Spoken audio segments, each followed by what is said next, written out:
durante el pico hipertensivo están con un estado de irritabilidad y a veces se dan cuenta de ellos que están más irritables. Pero en la mayoría de los casos, en el 85% de los casos, el paciente está hipertenso y no le pasa absolutamente nada y no sabe que está hipertenso. Por lo tanto, si usted no se toma el trabajo de tomarle la presión arterial a toda persona de más de 20 años, por lo menos una vez por año, tomarle la presión sistemáticamente a las personas, probablemente la mayoría de los hipertensos van a ser desconocidos, o sea, ni el paciente lo sabe ni el médico lo sabe, y entonces nos perdemos una oportunidad muy grande de tratamiento. ¿Y por qué decimos que es un asesino silencioso? Es un asesino silencioso porque si usted se mantiene hipertenso en forma constante durante años, a nivel cardíaco usted va a ir a una hipertrofia del ventrículo izquierdo. Esa hipertrofia ya predispone a que usted tenga angor y que usted pueda tener arritmias con muerte súbita, arritmias ventriculares, muerte súbita. Y por supuesto, si esa hipertensión continúa, usted sabe muy bien, estudió con el doctor Macías, que la hipertrofia termina evolucionando a una dilatación cardíaca y el paciente hace una insuficiencia cardíaca izquierda. Y que cuando ya llega a la etapa de insuficiencia cardíaca izquierda, lamentablemente el daño es irreversible. Mientras tiene solamente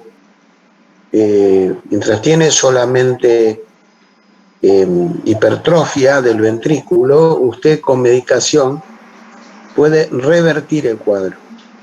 Pero cuando el paciente ya tiene insuficiencia cardíaca con dilatación del ventrículo, el cuadro se torna irreversible. También la hipertensión es una aceleradora de los fenómenos ateroscleróticos, o sea, es un factor de riesgo coronario, junto con el tabaco, con la obesidad, con la diabetes, es uno de los principales factores de riesgo coronario. Entonces, el paciente hipertenso muchas veces tiene aterosclerosis acelerada y cuando esa aterosclerosis afecta a los vasos coronarios puede tener infartos. También se pueden afectar los vasos cerebrales. La presión alta favorece la aparición de accidentes isquémicos transitorios y definitivos. También a veces picos hipertensivos muy elevados pueden provocar la aparición de hematomas cerebrales y accidentes cerebrovasculares hemorrágicos. Y cuando usted tiene a lo largo del tiempo muchos accidentes isquémicos, esa sumatoria de accidentes isquémicos pueden predisponerlo a un tipo de demencia que se llama demencia vascular. Entonces, ahí tenemos otro órgano blanco de la hipertensión, que es el sistema nervioso central. Otro órgano blanco de la hipertensión es el riñón. En el riñón, si usted se mantiene permanentemente hipertenso, eso va dañando el riñón y termina llevándolo a una insuficiencia renal crónica. La hipertensión en el riñón lo que daña es el glomérulo. Por favor, les pido que presten atención. No produce glomerulonefritis. Yo pregunto esto, ¿por qué daña el riñón? ¿Qué produce en el riñón? Me dicen glomerulonefritis. No produce glomerulonefritis la hipertensión. La hipertensión produce glomeruloesclerosis. Se esclerosa el glomérulo, se atrofia el glomérulo. Se tapan los microvasos del glomérulo y se esclerosa, se atrofia el glomérulo. y el paciente termina en una insuficiencia renal crónica requiriendo hemodiálisis. Se calcula que de los pacientes que requieren hemodiálisis, el 60% se deben a la diabetes y a la hipertensión. O sea, fíjense usted qué importancia, 60%. También la hipertensión va a dañar a los ojos. En los ojos vamos a tener distintos estadios. Un primer estadio donde aparecen arterias en hilo de cobre o en hilo de plata, donde el engrosamiento de la pared de la arteria provoca en el fondo de ojo que se la observe con cierto brillo. La arteria como hilo de plata va a tener un brillo plateado y la arteria en hilo de cobre va a tener un brillo naranjado. También en los cruces arteriovenosos, donde una arteria pasa por arriba de una vena, usted va a ver que la vena queda comprimida por la arteria, porque la arteria tiene un engrosamiento de su pared, y entonces la arteria comprime a la vena que se coloca por abajo, y eso se conocen con el nombre de cruces arteriovenosos patológicos. En un estadio 2 más avanzado pueden aparecer exudados en el fondo de ojo y pueden aparecer hemorragias en el fondo de ojo. Y en el estadio más avanzado de todos, el paciente puede tener edema de papila. Ese estadio muy avanzado no se ve con frecuencia, se ve en pacientes con hipertensiones muy severas, muy descontroladas, o pacientes que tienen lo que se denomina hipertensión maligna. Entonces, hemos hablado de la presentación clínica. Como ustedes ven, el paciente solo tiene síntomas en el 15% de los casos, todos los demás son asintomáticos, y depende de que usted le tome la presión que usted detecte al paciente. Para tomarle la presión al paciente hay que recurrir a una buena técnica de toma de la presión. Y tiene que haber una técnica correcta para tomar la presión. Usted o lo toma con el paciente acostado y el brazo apoyado en la camilla. Lo ideal es sacarle el pullover y la camisa para que el brazo no esté comprimido por nada. Colocarle el manguito de presión, pero el estetoscopio no se coloca abajo del manguito de presión, sino se coloca separado 2 centímetros del manguito de presión. Usted puede subir la presión con la bomba que tiene el esfingomanómetro, y usted sabe que la sistólica usted puede no solamente escucharla en el aparato, sino que además puede palparla en el pulso. Usted tiene que ver la presión sistólica y la diastólica. Lo ideal es llevar el aparato a presiones hasta por arriba de 20, porque si usted lo sube muy poquito, a veces hay pacientes que tienen como un silencio o una pausa de silencio, y entonces usted dice, no, tiene 150 de presión, y en realidad el señor tenía 220. Otra técnica consiste en tomar la presión en posición sentado, pero con el brazo apoyado en un escritorio. Nunca se toma la presión con el brazo colgando al costado del paciente. Eso eleva la cifra de presión. Para que la toma sea significativa y sirva, usted tiene que ser un paciente que está en estado de reposo, tranquilo. O sea, usted no puede un tipo que se fue corrió 8 vueltas al parque, cruza y se toma la presión en la farmacia, le va a dar presión alta, porque el señor viene de correr 8 vueltas al parque. Entonces usted tiene que tomarle la presión estando el señor en una situación tranquila. No tiene que haber fumado, no tiene que haber tomado ninguna sustancia estimulante, tipo cocaína o ese tipo de sustancia. Tampoco es válida una toma de presión donde el paciente está bajo un impacto emocional de una noticia. Por ejemplo, si usted le toma la presión a un paciente y le dice, sí, me dijeron hace una hora que murió mi hermano, muy probable que tenga presión alta porque el tipo acaba de sufrir un estrés por la noticia que le han contado. Entonces, esa toma, si usted lo encuentra hipertenso, no cuenta. Cuenta solamente si usted le toman en condiciones absolutamente basales. Eso es muy importante porque muchas veces no se le da eso,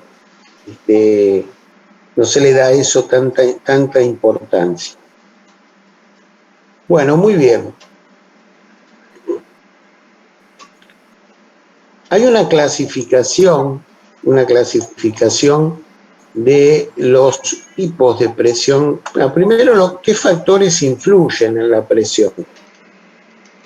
Hay factores que influyen en que una persona sea hipertensa. Uno es la herencia. Usted le puede preguntar, su papá era hipertenso, su mamá era hipertensa. En general, la herencia es un factor genético que influye. La raza, los pacientes de raza negra tienen con más frecuencia hipertensión. Eso creo yo también está sesgado, porque en Estados Unidos los pacientes de raza negra tienen una peor alimentación, en general son más pobres, hay muchos más obesos en la raza negra y eso también justifica que haya más presión. La menopausia, la mujer después de la menopausia tiende a subir la presión arterial, o sea que la menopausia es otro factor importante. La obesidad, la presión es directamente proporcional al peso. Directamente proporcional al peso. Cuanto más gordo usted está, más presión tiene. Si usted es un hipertenso y se pone en campaña y baja 8 kilos, capaz su presión se normaliza totalmente. Entonces es muy importante el tema del peso, muy importante. El consumo de sal, en general la presión es directamente proporcional al consumo de sal. Si usted consume mucha sal, tiene mucha más probabilidad de ser hipertenso. Por eso estamos tratando ahora de acostumbrar a los chicos desde que son chiquitos a comer con poca sal, para justamente que se acostumbren a comer con poca sal y no abusen de la sal. Otro tema muy importante es el consumo de alcohol. La presión es directamente proporcional al alcohol, absolutamente proporcional. ¿Quiere decir que si usted es hipertenso no puede tomar una copita de vino? No, usted puede tomar una copa de vino con el almuerzo, una copa de vino con la cena, pero no más, no más. Si usted toma 2 botellas de vino, le va a subir la presión. La presión es directamente proporcional al alcohol, directamente proporcional al alcohol. Hay factores, por ejemplo, protectores. Un factor protector es el ejercicio físico. Está absolutamente probado que el ejercicio físico baja la presión. La vitamina D y tomar sol baja la presión. La meditación, los meditadores son todos vagotónicos. Los meditadores tienen 170 de presión. Porque cuando usted medita predomina el tono vagal. Entonces, si usted hace meditación todos los días, raramente va a ser hipertenso. Después, la actividad a la que usted se dedica. Si usted se dedica a una actividad donde hay mucho estrés o en su ambiente familiar es un ambiente muy hostil o su ambiente laboral es un ambiente muy hostil, es muy probable que usted esté hipertenso. Yo he tenido pacientes, por ejemplo, que solo estaban hipertensos en el trabajo.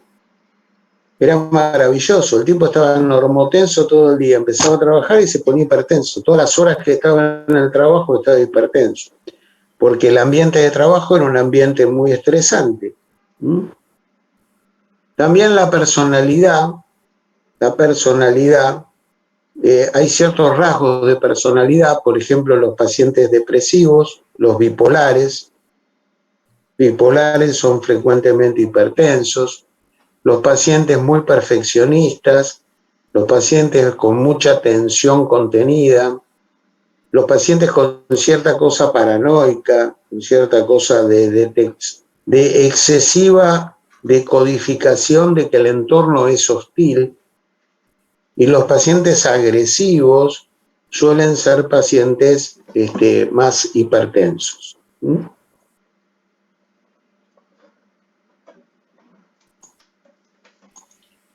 ¿Qué tipos de hipertensión conocemos? Bueno, la más común es la hipertensión esencial. La hipertensión esencial es una hipertensión de la cual no sabemos la causa. Por supuesto, prácticamente el 85% de los pacientes, 80% son hipertensos esenciales. Ahí vamos a ver ahora dentro de un rato que hay distintas teorías para tratar de explicar por qué un paciente es un hipertenso esencial. Después tenemos lo que se llama la hipertensión secundaria. El concepto de hipertensión secundaria es un concepto muy interesante. Representa más o menos el 10% de los hipertensos. Pero tiene una característica. Una hipertensión secundaria es una hipertensión que si usted diagnostica la causa y trata la causa, la presión alta desaparece.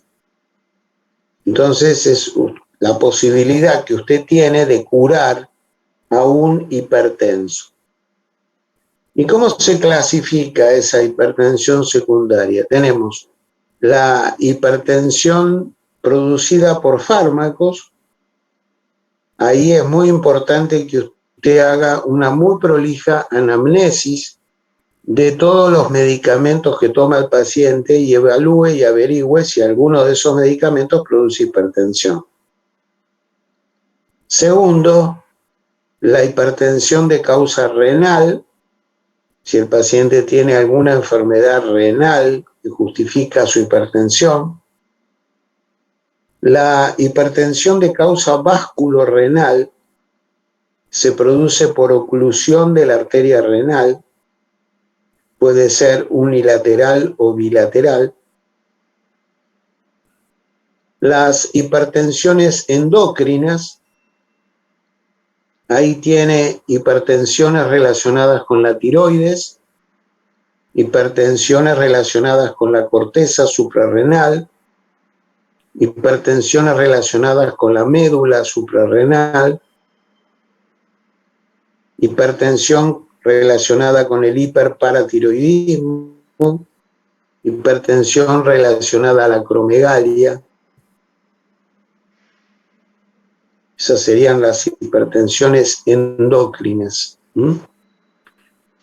Y después tiene causas raras de hipertensión secundaria. Dentro de las causas raras tenemos la enfermedad bipolar, la cefalea tipo clúster, tenemos la porfiria intermitente aguda, el tétanos, el Guillain-Barré, y una serie de enfermedades que pueden dar hipertensión. Otro grupo es lo que se llama hipertensión relacionada con el síndrome metabólico. Hipertensión relacionada con el síndrome metabólico son pacientes que tienen síndrome metabólico. En general son obesos, tienen resistencia a la insulina, tienen un aumento del perímetro abdominal, suelen tener un aumento del colesterol LDL con una disminución del colesterol HDL, tienen aumentado el ácido úrico. No todos los pacientes con síndrome metabólico tienen hipertensión. Doctor, perdón, para decir que un paciente está con síndrome metabólico, por lo menos 3 de las cosas que dijo tienen que ser positivas, ¿no? Sí, por lo menos 3, sí, por lo menos 3. Pero algunos tienen más de 3. Claro, totalmente, sí. Y no todos tienen hipertensión. O sea, la hipertensión no está en todos los síndromes metabólicos, está en el 30% de los pacientes. síndrome metabólico. Después tenemos la hipertensión del anciano. La hipertensión del anciano es una hipertensión muy interesante porque son pacientes de más de 65 años que tienen aumento de la presión sistólica exclusivamente, con una presión diastólica normal. Entonces el paciente tiene, por ejemplo, 160, 70. Tiene muy elevada la presión sistólica con una diastólica normal. Cuando yo estudiaba en la facultad nos decían que con esa presión no pasaba nada, no había que hacer nada. Sin embargo, ya desde hace unos años se sabe que cuando usted tiene hipertensiones sistólicas por arriba de 150, usted tiene mucho más riesgo de tener un accidente cerebrovascular.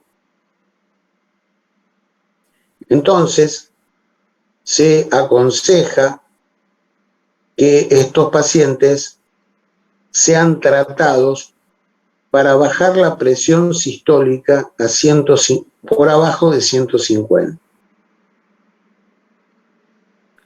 Después vamos a ver cómo se hace ese tratamiento. Pero quiero dejar aclarado una cosa. Usted está en su consultorio y viene un viejito de 75 años. Usted le toma la presión, tiene 160, 70. Entonces usted dice, tiene una hipertensión del anciano. Pero el objetivo no es bajarle salvajemente la presión a las cifras que tenía el viejito cuando tenía 20 años. El objetivo simplemente es bajar la sistólica por abajo de 150. ¿Por qué? Porque si usted le baja mucho la presión, es muy probable que le produzca al viejo muy mala irrigación cerebral y muy mala irrigación renal. Entonces usted va a arreglar un problema, pero se va a comer dos problemas por el problema que usted arregló. ¿Se entiende? O sea, a mí me ha pasado que me han traído viejos que están totalmente groguis y la familia me dice, no, lo que pasa es que tenía presión alta y le pusieron medicación y ahora la presión está bien. Claro, la presión está bien, tiene 1170, 110-70. Con esa presión el pobre viejo no le llega el agua al tanque. Entonces está hecho un zombie. Entonces la presión del anciano no debe ser bajada bruscamente a niveles de un chico jovencito. No, el objetivo es bajar la sistólica por abajo de 150. Para eso se necesita poca medicación. Necesitan poca medicación, no hace falta mucha medicación. Bueno, muy bien. Perdón, doctor, ¿le puedo hacer una consulta? Dígame. ¿Se le baja la presión, no se le baja tanto la tensión por el tema de la rigidez en sus paredes o por otra causa que le termina afectando a nivel cerebral y renal? Lo que pasa es lo siguiente.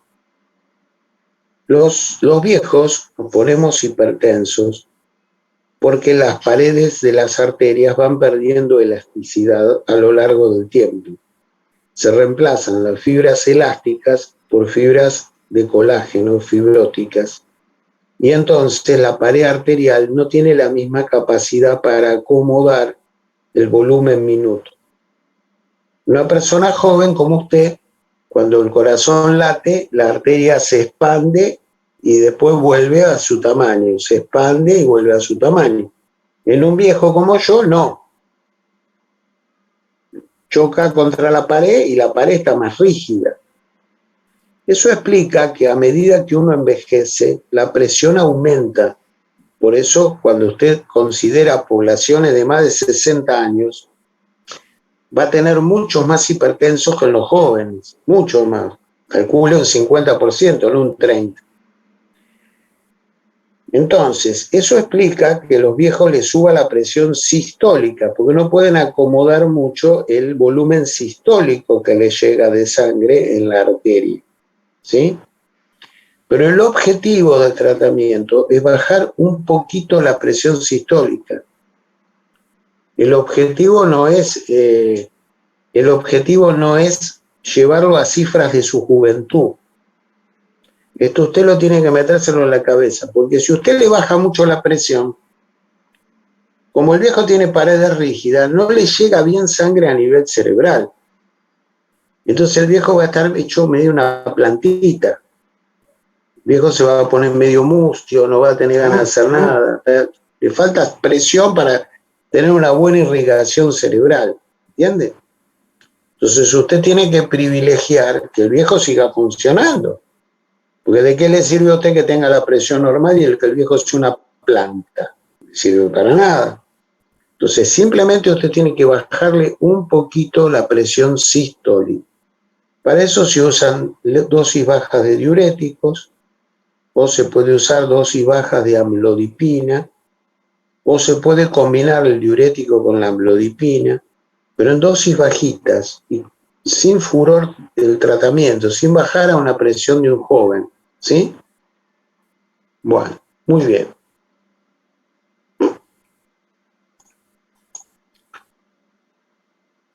Con respecto de la fisiopatología de la hipertensión esencial, no me voy a poner a explicarles toda la fisiopatología, eso lo pueden leer, pero básicamente, siempre ha habido dos escuelas.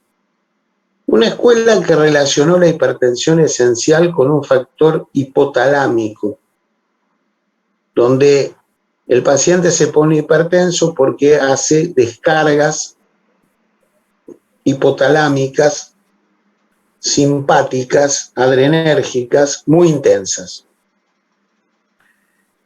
Y acá la pregunta es, ¿por qué una persona hace descargas simpáticas hipotalámicas muy intensas?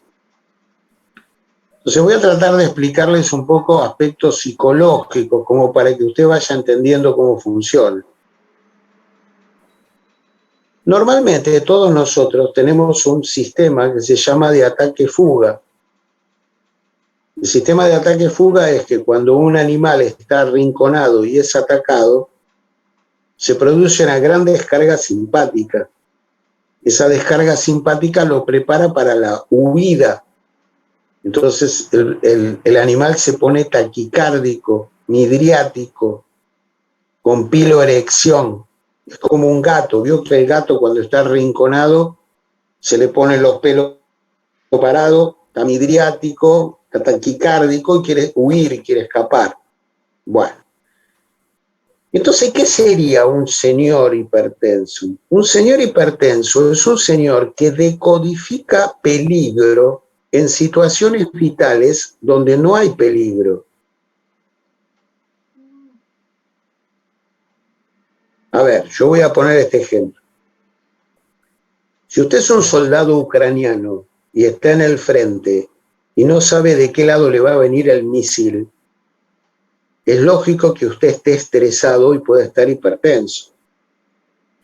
Ahora, si usted es un señor que está en Buenos Aires, acá no hay misiles y nadie lo quiere matar. Pero usted puede decodificar que el mundo es hostil. Usted puede decodificar que la gente es hostil, que los vínculos son hostiles y que la gente le quiere hacer daño o que la gente lo quiere perjudicar o que la gente lo quiere dañar. Y entonces usted se pone hipertenso por una razón emocional. ¿Se entiende? Entonces, esto sería lo hipotalámico. La otra escuela, o la otra teoría, es la teoría renal. La teoría renal, bueno, después está la teoría que relaciona la presión con el sodio. Eso está absolutamente probado. Cuanto más sodio come una persona, más presión tiene. Después está la teoría renal. La teoría renal, hubo grandes nefrólogos que investigaron el tema renal de la hipertensión y muchos consideran que lo que dicen ellos es, normalmente normalmente hay una regulación renal de la presión, que hace que usted esté con el líquido suficiente en la circulación y usted no se ponga hipertenso. Estos pacientes que se ponen hipertensos evidentemente han perdido la regulación normal de su presión a nivel renal. Y entonces se cree, ahí se han postulado distintas cosas. Una de las cosas que se ha postulado es que habría un desbalance o un desequilibrio entre los efectos vasoconstrictores de la angiotensina 2 y los efectos vasodilatadores del óxido nítrico. Y algunos consideran que la hipertensión es una enfermedad túbulo-intersticial, o sea que hay como una injuria del tejido tubular y del tejido peritubular, y esa injuria del tejido tubular y peritubular explicaría que el paciente no regula bien y se pone hipertenso. Por supuesto, la mayoría de los nefrólogos se agarraron siempre de la teoría renal, y muchos psiquiatras, psicoanalistas, endocrinólogos se agarraron más de la teoría hipotalámica. En los últimos años surgió una hipótesis integrativa muy interesante. Esto salió en la última edición del libro de Kaplan. El mejor libro de hipertensión del mundo, si a alguno le interesa, quiere comprarlo y quiere leerlo, es el libro del doctor Kaplan, es un médico de Chicago, que vino a la facultad, estuvo dando conferencias en nuestra facultad hace unos años, lo declaramos doctor honoris causa de la facultad. Esta hipótesis integrativa dice que los 3 factores que desencadenarían la presión serían el estrés crónico actuando en el sistema nervioso provocando hiperactividad simpática, el exceso de sodio y la angiotensina 2.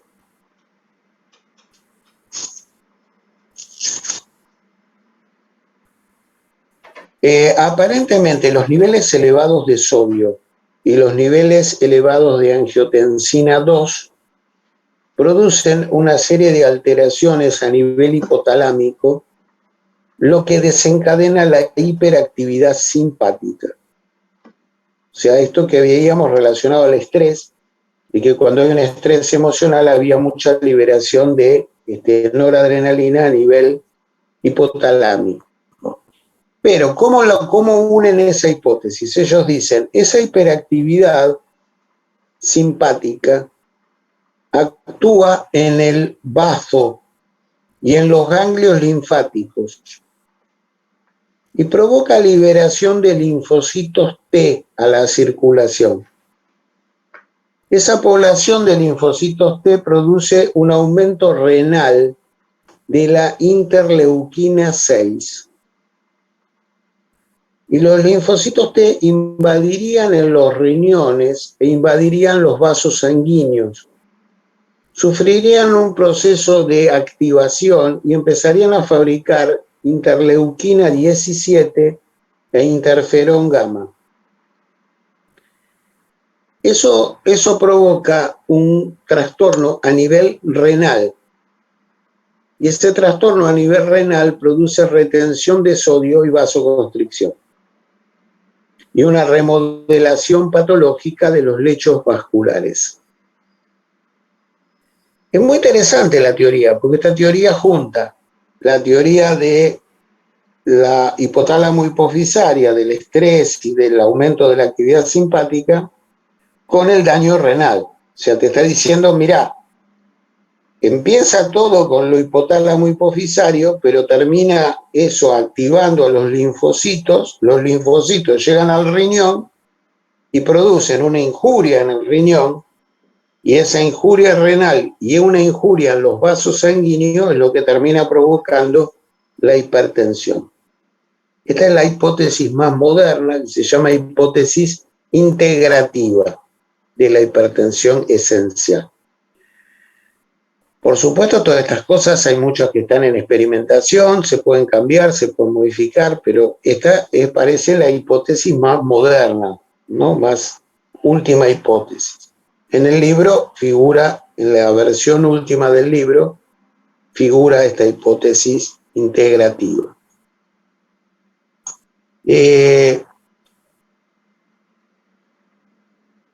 Hay algunos otros factores relacionados con la hipertensión, por ejemplo, la falta de vitamina D. Eso ha sido una cosa importante descubierta en los últimos años, que los pacientes que tienen deficiencia de vitamina D tienen tendencia a la depresión y tienen tendencia a la hipertensión. Entonces, la vitamina D se toma tomando sol, pero es muy raro que usted pueda tomar sol en la ciudad. Usted tiene que trabajar, entonces está la mayor parte del tiempo no tomando sol. Por lo tanto, hay que suplementar a la población con vitamina D. También el aumento del hematocrito, cuando aumenta el hematocrito, sube la tensión arterial. Eso se ve en la policitemia vera. Cuando usted tiene una policitemia vera, son pacientes que pueden tener hematocrito de 53, 54 y se ponen hipertensos. La nicotina también es una sustancia que aumenta la tensión arterial. La cafeína, si usted toma exceso de café, y ahora tenemos últimamente el problema de las bebidas energizantes, que las bebidas energizantes tienen cafeína y otras sustancias energizantes que en general aumentan la presión arterial, como guaraná y todas esas cosas. También el frío aumenta la tensión arterial. Los bajos niveles de magnesio aumentan la presión arterial, y los bajos niveles de potasio. Los bajos niveles de magnesio y los bajos niveles de potasio. El aumento del fibrinógeno aumenta la presión arterial.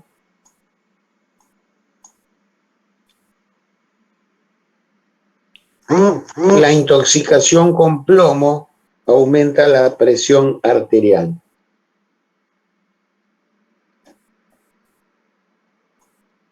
Doctor, me quedó la duda de cómo se relaciona la vitamina D con la hipertensión. ¿Hay alguna hipótesis al respecto? Mira, eso es una cosa simplemente de observación. Se vio que los tipos que tienen menos vitamina D les sube la presión. Se ponen depresivos y tienen mayor tendencia a los accidentes vasculares. Yo por lo menos desconozco si hay una teoría que explique claramente por qué la vitamina D se relaciona estrechamente con la presión. Yo por lo menos no lo conozco. Hasta ahí lo que te puedo decir. Claro, pues sabía lo de la depresión, pero lo de la hipertensión me llamó la atención, por eso, gracias. Sí. Eso seguramente es así. Vamos a hablar un poquito de la hipertensión secundaria.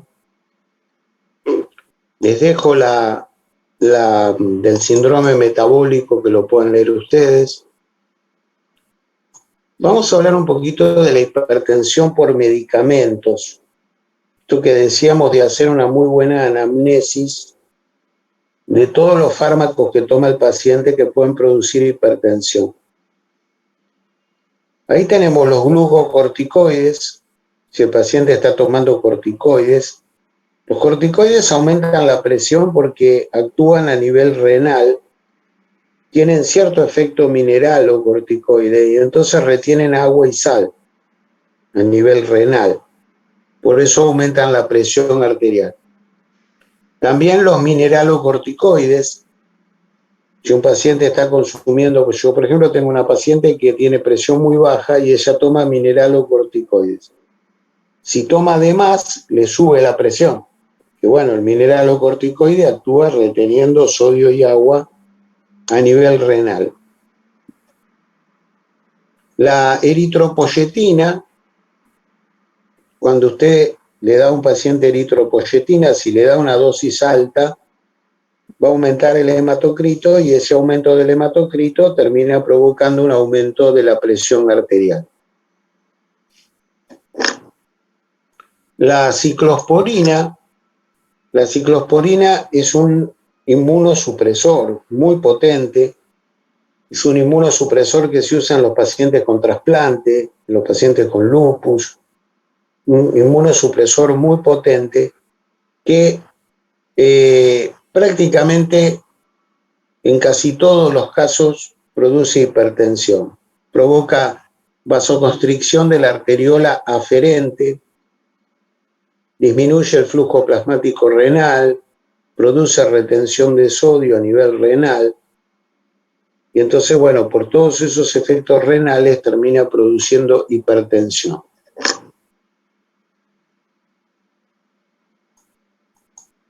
Después tenemos, acá es un capítulo importante,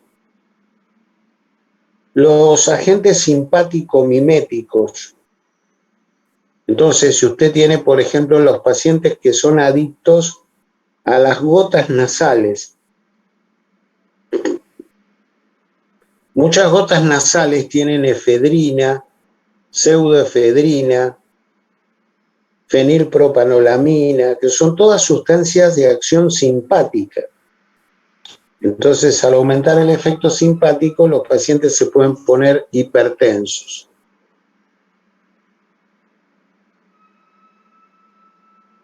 La metoclopramida, que se usa para el manejo de los vómitos, puede producir hipertensión.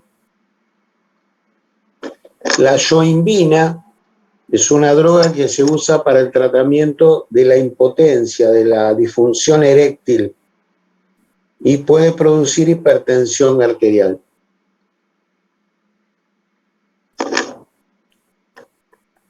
Algunos anestésicos, por ejemplo la ketamina, la naloxona, pueden producir hipertensión arterial. Algunos antidepresivos, por ejemplo la venlafaxina, produce hipertensión arterial. También los antidepresivos tricíclicos, como la amitriptilina, la imipramina, todos los antidepresivos tricíclicos pueden subir la presión arterial. La cocaína y sus derivados, las anfetaminas, el modafinilo, la ritalina, el éxtasis, son todas drogas que pueden subir la presión arterial. Los inhibidores de la monoaminooxidasa son un grupo de antidepresivos que pueden producir un síndrome de tiramina y por ese síndrome de tiramina pueden aumentar la presión arterial.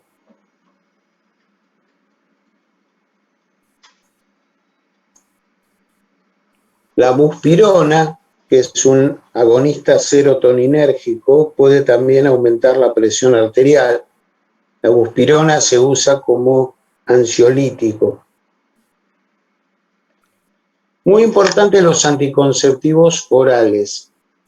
Antes de indicarle anticonceptivos orales a una chica, hay que tomarle la presión arterial. Porque si usted, quizá la chica ya tiene presión alta, entonces la chica es hipertensa y usted le enchufa un anticonceptivo que le va a aumentar la presión. El aumento de la presión del anticonceptivo es directamente proporcional a la cantidad de estrógenos.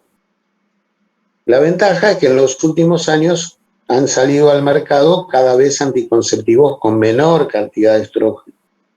Los que se usaban hace 15, 20 años tenían muchos más estrógenos, entonces había mucho más riesgo de que subiera la presión arterial. Igualmente es de muy buena práctica que Si usted le va a indicar a una chica joven un anticonceptivo, usted le tome la presión arterial antes de dárselo y le diga que cuando lo está tomando se tome la presión arterial los primeros meses, a ver cómo va con su presión arterial. Si la presión arterial sube, bueno, usted va a tener que buscar algún otro tipo de control de la natalidad. Hay también ahora anticonceptivos que no tienen estrógenos, que tienen solo progestágenos. Entonces eso podría ser una alternativa.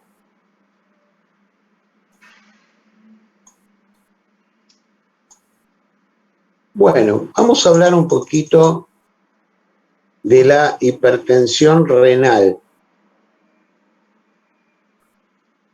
Dentro de las hipertensiones secundarias hay algunas enfermedades renales que pueden producir hipertensión. ¿Cuáles son?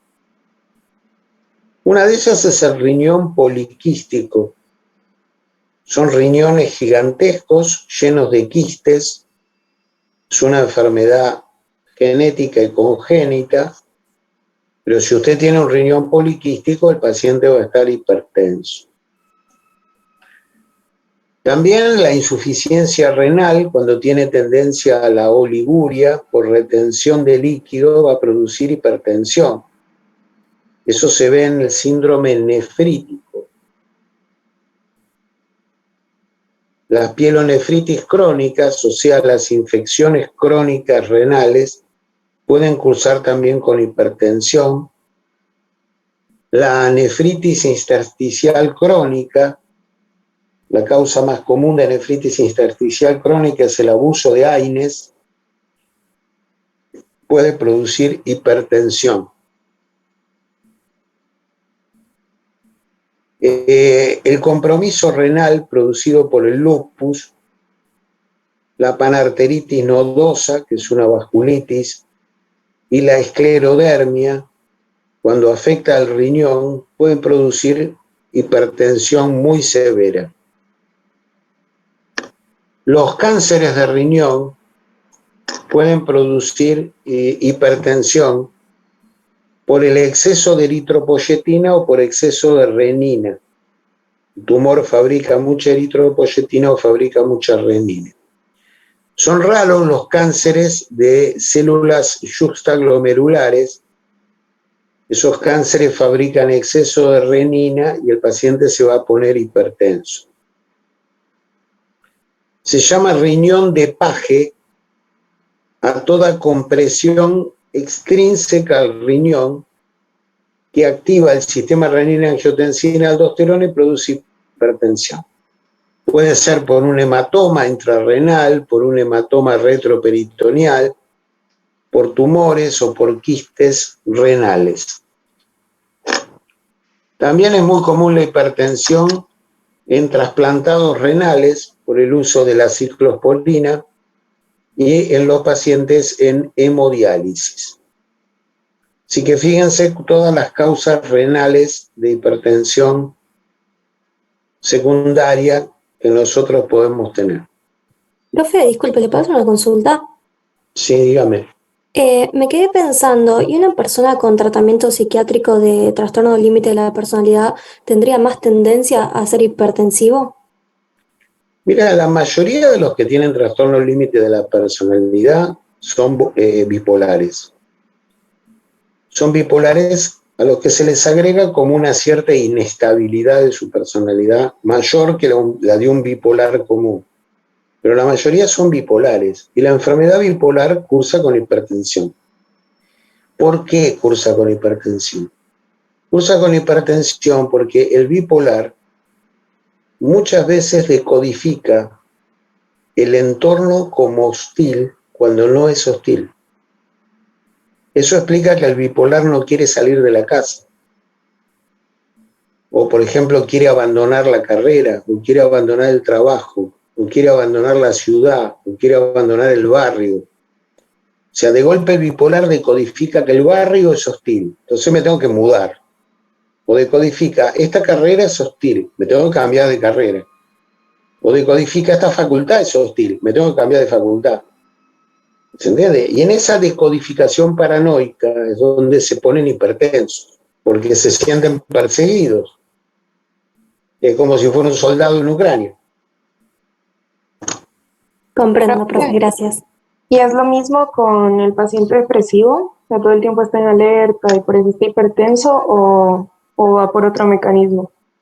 Si es un depresivo puro que no es bipolar, en general no suele tener presión alta. Si es un depresivo puro sin bipolaridad, suele tener presión alta. Esos.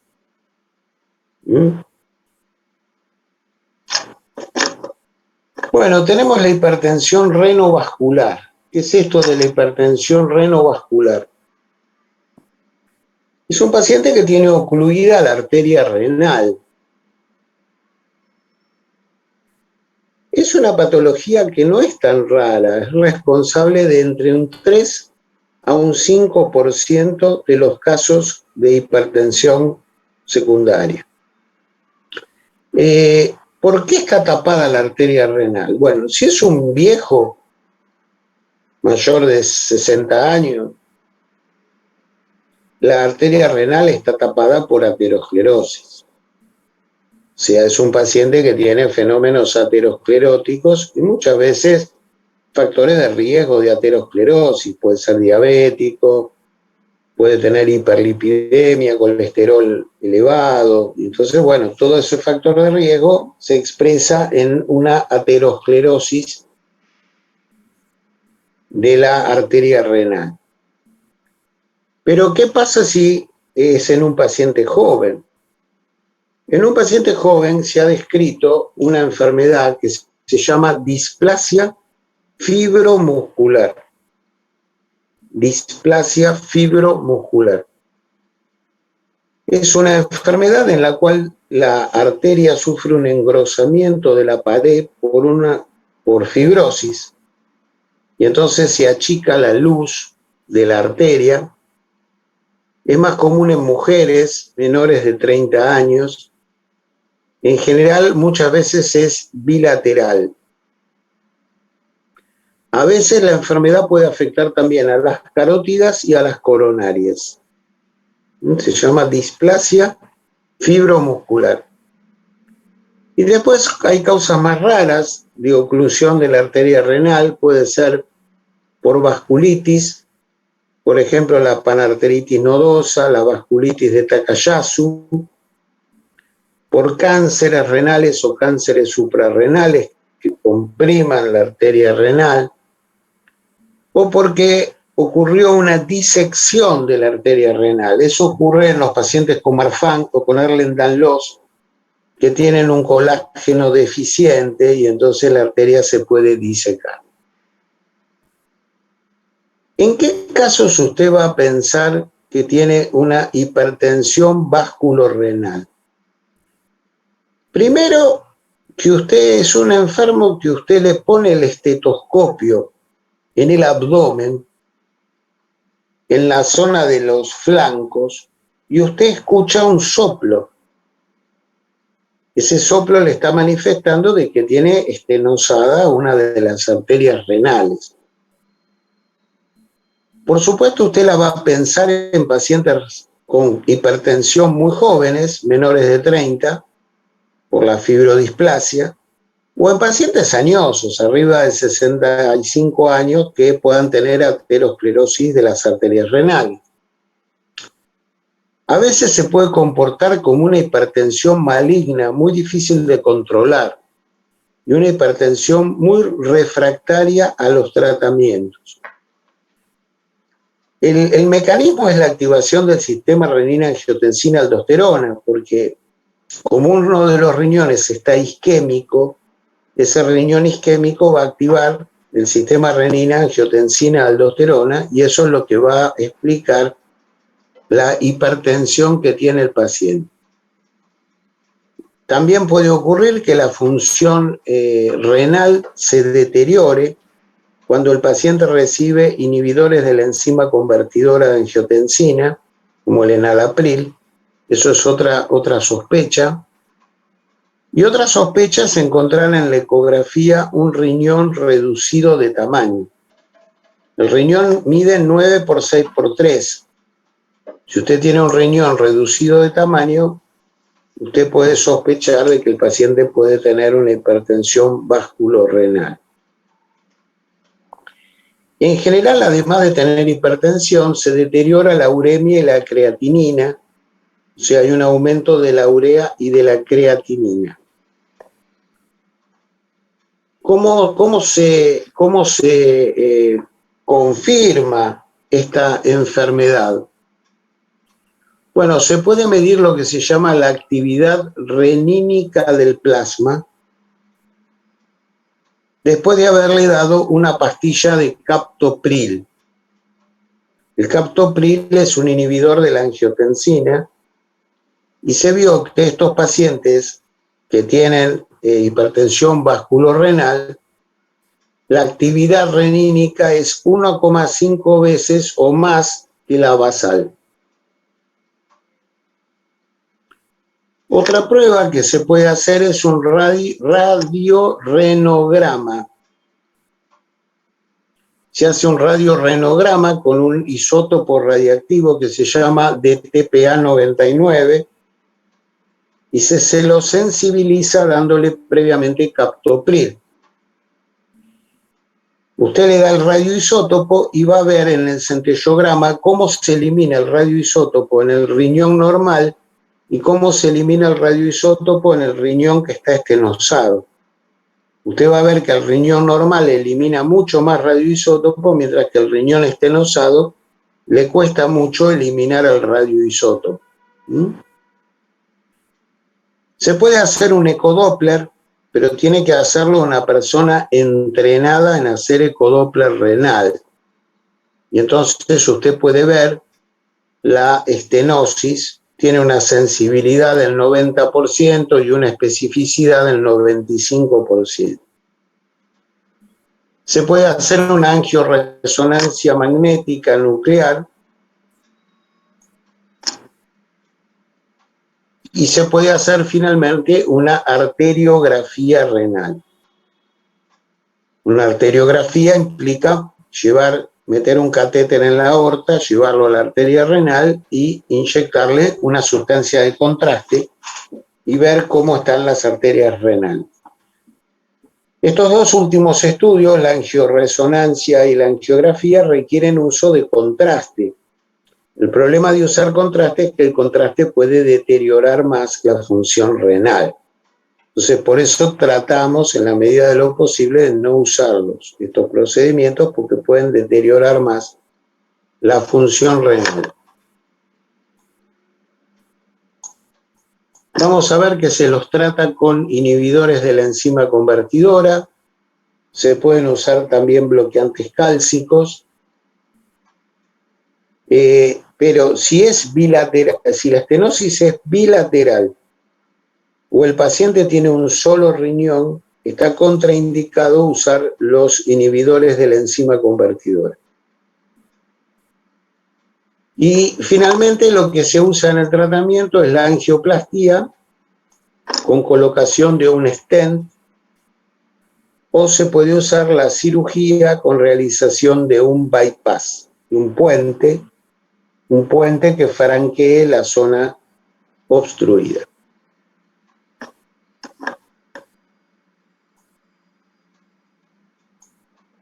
Vamos a la hipertensión de causa endocrina. Ahí tenemos una causa muy interesante que es el hiperaldosteronismo primario. Es una causa suprarrenal, ¿no? De presión secundaria. Como la palabra lo indica, el hiperaldosteronismo primario se llama síndrome de Cohn, con doble N, Cohn. Son pacientes que tienen un exceso de aldosterona. En general, ese exceso de aldosterona se debe a un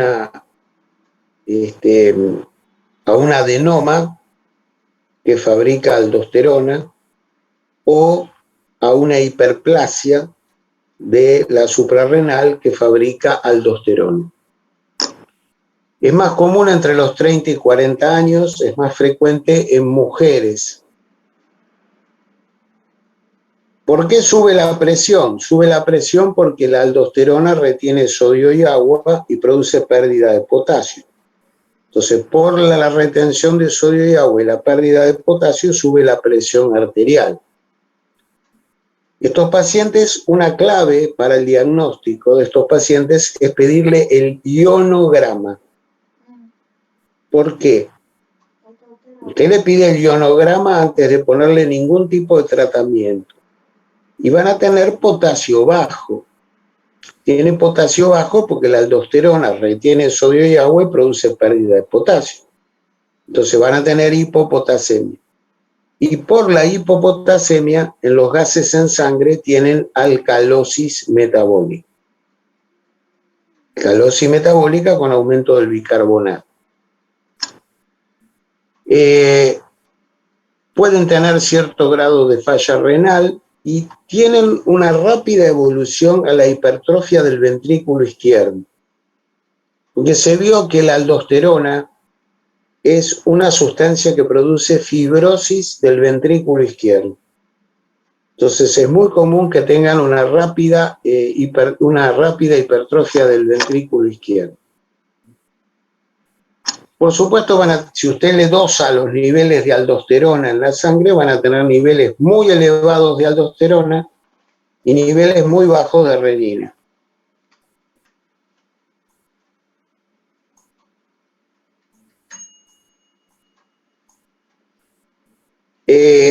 Usted le pide un estudio de imágenes. Si es un adenoma, usted le pide una tomografía de abdomen con cortes de la suprarrenal y usted va a ver el adenoma en la suprarrenal. Entonces es fácil, tiene que operarlo y sacarle la suprarrenal de ese lado donde tiene el adenoma, se la tiene que sacar. Es más difícil cuando no hay adenoma. Hay una hiperplasia. Entonces, si hay una hiperplasia, usted dice, bueno, ¿y ahora de qué lado es? Entonces lo que se puede hacer es colocar un catéter en las venas que salen de la suprarrenal y dosar cuánta aldosterona sale de una suprarrenal y cuánta aldosterona sale de la otra. De la vena que sale más aldosterona es donde está la hiperplasia. Entonces usted lo opera y le saca esa suprarrenal y lo deja con la otra suprarrenal. Ese sería el tratamiento. Para la hipopotasemia le puede dar espironolactona, que es un inhibidor de los receptores renales donde actúa la aldosterona.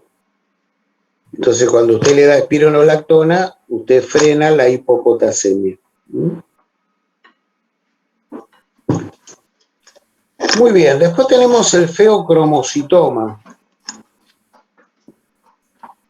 Feocromocitoma es benigno en el 90% de los casos, 10% son malignos. Se ubican la mayoría en la médula suprarrenal, pero pueden estar un 10% en ganglios simpáticos y en vejiga. En general son unilaterales, pero un 10% pueden ser bilaterales. Son tumores que fabrican catecolaminas, fabrican adrenalina, noradrenalina. Son pacientes que tienen severas crisis hipertensivas súbitas cuando se produce brusca liberación de noradrenalina y adrenalina por parte de la suprarrenal. Entonces tienen crisis hipertensivas severas con una sudoración profusa, palpitaciones, la cara se pone o muy pálida o muy rubicunda, pueden tener piloerección y se confirma haciéndole dosaje en sangre de adrenalina y noradrenalina y dosaje en orina del ácido vainilling mandélico. Usted le pide una tomografía suprarrenal y va a ver el tumor en la glándula suprarrenal. Y el tratamiento es quirúrgico, tienen que ir a operarlo y sacarle el tumor. Feocromocitoma es una enfermedad rara. Yo vi un caso. Hay uno en 1.000.000. O sea que es una enfermedad rara. ¿Mm? Después tenemos el Cushing. El 85% de los Cushing tienen hipertensión. El Cushing, usted se acuerda que puede ser de origen hipofisario o puede ser de origen suprarrenal. Hay un aumento del cortisol, el cortisol retiene sodio y agua a nivel renal y el paciente se pone hipertenso. Después tenemos la hiperplasia suprarrenal congénita.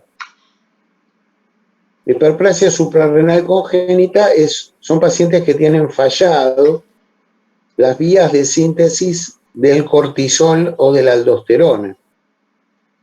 Los déficits más comunes son los déficits de la 11-hidroxilasa y los déficits de las 17-hidroxilasa a nivel suprarrenal. Y estos pacientes, como no pueden sintetizar bien cortisol, muchas veces sintetizan aldosterona o derivados de la aldosterona que retienen agua y sal y por eso se ponen hipertensos. La acromegalia tiene hipertensión en el 35% de los casos, se debe a que la hormona de crecimiento, que está en exceso en los pacientes con acromegalia, es una hormona hiperglucemiante que produce resistencia a la insulina. Entonces, por esa razón tienen hipertensión. El hiperparatiroidismo tiene hipertensión entre un 25 a un 50% de los casos por el aumento de calcio a nivel de la pared vascular. El hipertiroidismo puede estar hipertenso por la gran actividad simpática y el hipotiroidismo puede estar hipertenso porque tiende a producir mucha aterosclerosis de los vasos y esa aterosclerosis hace que los vasos estén mucho más rígidos y el paciente pueda tener hipertensión. Después tenemos causas raras de hipertensión. Dentro de las causas raras está la enfermedad bipolar, ya dijimos, la cefalea tipo clúster. Paciente con cefalea tipo clúster es una cefalea en pacientes masculinos mayores de 45 años con gran liberación de histamina. La histamina es una sustancia muy vasodilatadora y entonces compensatoriamente 2/3 de estos pacientes liberan gran cantidad de noradrenalina y se ponen hipertensos. El tétanos y el Guillain-Barré cuando afecta el sistema nervioso simpático. La porfiria intermitente aguda puede cursar con hipertensión. La epilepsia del sistema nervioso autónomo. Los tumores de la fosa posterior cerebral, los tumores de los plexos coroideos. La intoxicación con plomo, con bario, con talio y con paratión. La intoxicación con regaliz. El regaliz es la sustancia de los caramelos media hora. ¿Vieron los caramelos media hora? Son espantosos, a mí no me gustan. Esa sustancia del caramelo media hora es regaliz. En Italia se consume mucho regaliz. Si vos te intoxicás con regaliz, el regaliz tiene una acción mineralocorticoide. Entonces retiene agua y sal. La eclampsia, que es la hipertensión en el embarazo, por una enfermedad de la placenta. La picadura de escorpión o la picadura del Actrodectus. Algunos síndromes raros, el síndrome de Page, el síndrome de Liddle, el síndrome de Riley y Day. Tuve un paciente con síndrome de Riley y Day. Es un síndrome que hay 150 casos en el mundo. Son judíos. Este chico había heredado la enfermedad de sus padres. Tienen una disautonomía, tienen un quilombo en el sistema autónomo. Entonces el chico hacía por momentos hipotensiones severísimas y por momentos hipertensiones espantosas. Y tenía una vida el pibe bastante jodida porque Iba caminando por la calle, de golpe le bajaba la presión, tipo se tiraba en un umbral y se sentaba hasta que le volviera la presión, después de golpe tenía la presión 220, 130, hacía desbarajustes de su presión arterial terribles, terribles.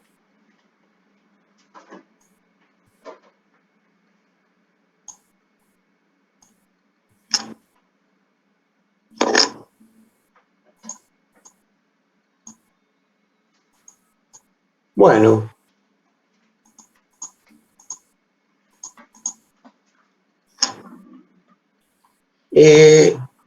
dos patologías cardiológicas que cursan con presión alta. Una es la insuficiencia aórtica. Recuerden que la insuficiencia aórtica tiene presiones sistólicas muy elevadas y diastólicas muy bajas. O sea, una insuficiencia aórtica puede tener 180, 40. Entonces, cuando vos encontrás eso, tenés que decir, este paciente tiene una insuficiencia aórtica. También pueden dar hipertensiones de esas características, las fístulas arteriovenosas, y hay un cuadro importante, congénito, que quiero que sepan, que es la coartación de la aorta. Son chicos jóvenes, en general entre 14 y 16 años, con una hipertensión muy severa, con presiones muy elevadas en los miembros superiores y presiones muy bajas en los miembros inferiores. Usted puede tomarle la presión en los miembros inferiores con un manguito especial, se coloca el estetoscopio en el hueco popliteo. Y lo que ocurre en estos pacientes es que tienen una oclusión de la aorta más allá del callado de la aorta. O sea, donde termina el callado tienen una oclusión. Y eso hace que los miembros superiores reciban mucha sangre y los inferiores reciban muy poca sangre. Los miembros inferiores, por esa razón, están fríos y cuando hacen ejercicio pueden tener dolor, pueden llegar a tener claudicación porque no reciben irrigación adecuada los miembros inferiores. Se desarrollan vasos colaterales que tratan de desviar la circulación para que llegue la circulación a la parte inferior del cuerpo. Entonces van a tener ciertos vasos como las intercostales y las subclavias muy aumentadas de tamaño. Los pulsos en miembros inferiores están muy disminuidos. A veces se puede escuchar un soplo en la espalda. Ese soplo en la espalda es la zona donde está la estenosis. Se puede hacer un ecocardio, se puede hacer una resonancia magnética para ver la zona estenosada. El tratamiento se trata con angioplastía y colocación de un stent. A veces, si no funciona la angioplastía, pueden requerir tratamiento quirúrgico. Entonces, esta es la coartación de la aorta, que es un tema que quiero que se los voy a tomar porque es importante. Cuando usted tiene un hipertenso adolescente, una de las cosas que tiene que pensar es que si no tiene una coartación de la aorta.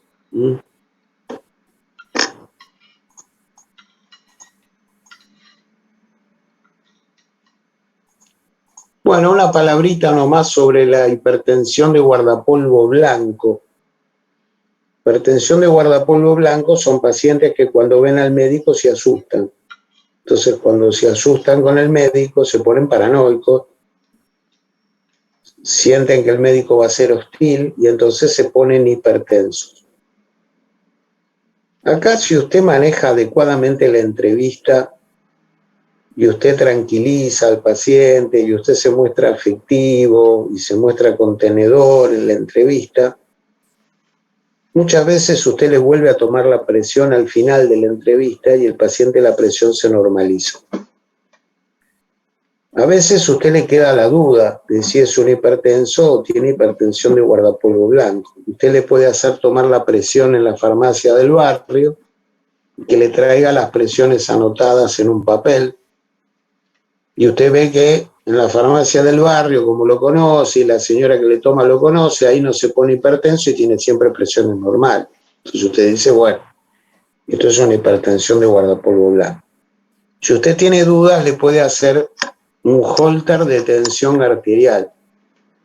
Holter de tensión arterial es que le colocan a usted un aparato en el brazo y ese aparato 2 o 3 veces por hora se infla y le toma la presión. Esa presión queda registrada en un aparatito que usted lleva en el cinturón y le registra la presión durante las 24 horas. Es un poco hincha porque cada 20 minutos se infla el aparato y le toma la presión.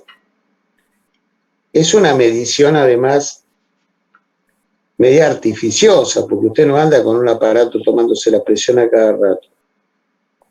Se le da una libreta donde usted tiene que anotar lo que está haciendo. O sea, si estoy haciendo un esfuerzo, es probable que tenga presión alta porque estoy haciendo un esfuerzo. Entonces usted tiene que anotar lo que está haciendo en ese momento. Y van a ver ustedes que las cifras de normalidad son diferentes de las cifras de toma de la presión normalmente en el brazo. ¿Para qué puede ser útil? Y puede ser útil para la hipertensión de guardapolvo blanco, para hipertensiones que se desencadenan por causas emocionales, para detectar hipertensión en el lugar de trabajo, de esto que hablábamos, también para controlar la eficacia del tratamiento antihipertensivo. Para eso también te puede servir.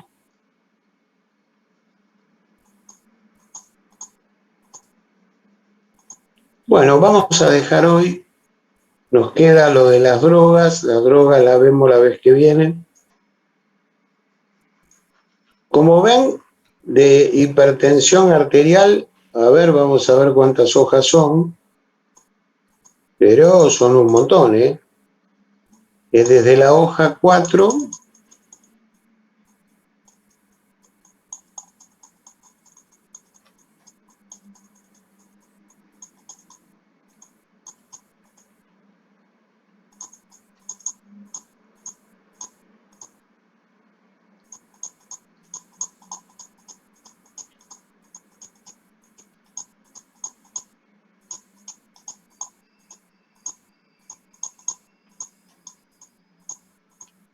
a ver.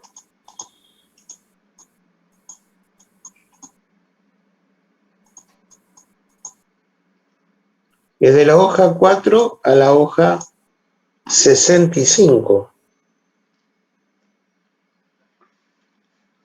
sea, son 65 hojas de hipertensión. Y ahí están todas las drogas. Las drogas principales las tienen que saber todas perfectamente bien. O sea, los inhibidores de la enzima convertidora, los inhibidores AT1, los bloqueantes cálcicos, bradicardizantes y taquicardizantes, el alisquirén, los diuréticos, todos los que son drogas de primera elección las tienen que saber perfectamente bien. Sí que les digo que se pongan a estudiar duramente. Este fin de semana podrían aprovechar para estudiar toda hipertensión. Y después cuando veamos síncope, pueden estudiar con síncope hipotensión.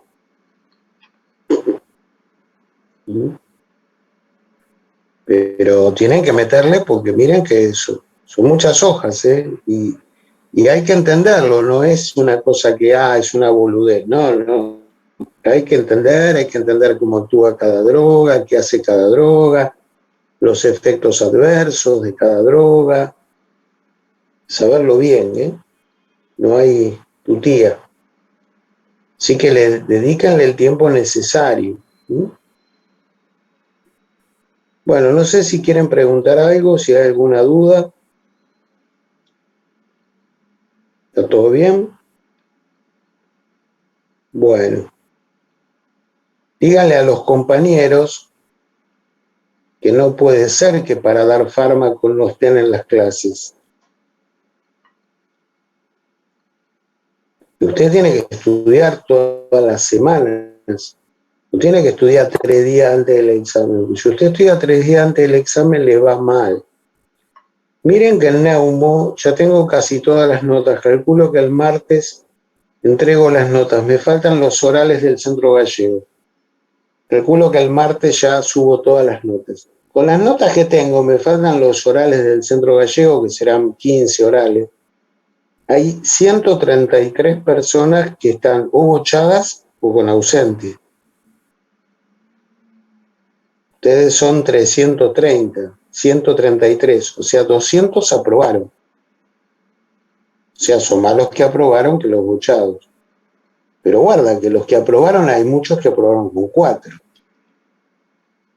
Esos que aprobaron con 4 no saben, ¿eh? No saben. Zafaron de casualidad, pero no saben, ¿eh? No confundir, ¿eh? Cuidado porque si Neumo empezamos así, normalmente en Neumo teníamos siempre menos de 100 bochados, 70, 80, 133 entre bochado y ausente es una bocha. Guarda que en cardio, mucho más difícil, ¿eh? Así que pónganse a estudiar, porque miren que nosotros si no saben, no pasan, ¿eh? Hemos tenido gente que recursó 5 veces, 6 veces. No pasan acá, ¿eh? Acá no, nosotros no somos demagogos. Acá no dejamos que pasen porque tienen carita linda. No, acá usted tiene que saber. Si usted sabe, pasa. Si no sabe, no pasa. Entonces vaya haciéndose esa idea, ¿eh? Está clarito, ¿no? Aparte, usted no estudia para usted, tampoco estudia para mí. Usted estudia para sus pacientes. Usted no estudia para mí, ni estudia para usted. Usted estudia para sus pacientes. Usted eligió estudiar esto, así que se supone que si usted eligió estudiar esto, a usted esto le gusta. Si esto le gusta, tiene que estudiar. ¿Está claro? Nadie lo mandó, vino usted solo. Así que, bueno, pásenla bien. Chau. Gracias, Doc. Hasta luego. Gracias. Chao, profe, gracias.